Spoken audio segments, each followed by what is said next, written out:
Il nous dit pourquoi on est en exil, à cause de la délation.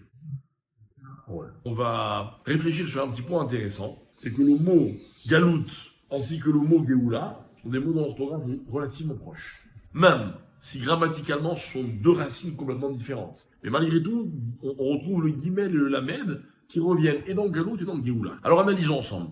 Que veut dire le mot galout? À part exil, absence. Pourquoi absence? Regardez, ça veut dire quoi galouille? Galouille, ça veut dire dévoiler. Donc en fait, quand on parle de dévoilement, c'est qu'à l'origine, il y a quelque chose qui est caché et qui va être dévoilé. Maintenant, nous, on est en train de parler d'exil, de galout.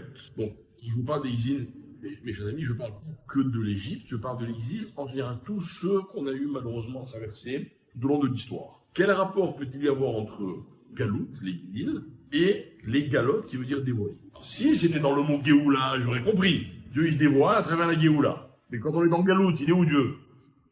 Voilà.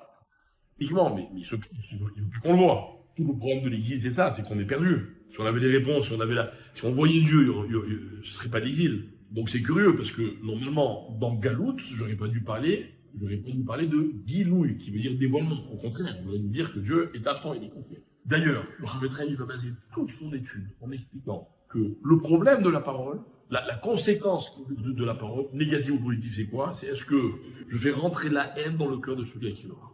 Donc, le Maharal, il explique, il dit, Moshe Rabbeinu fait la réflexion suivante. Le délateur ne peut pas avoir accès à la Géoula. Voilà le constat que fait Moshe. On aspire à la Géoula, mais en tout cas, celui qui médit, le délateur, ne peut pas avoir accès à la Géoula.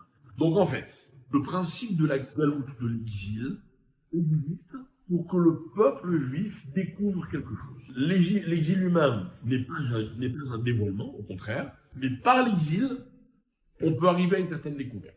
Mais tout cela va être conditionné par la parole.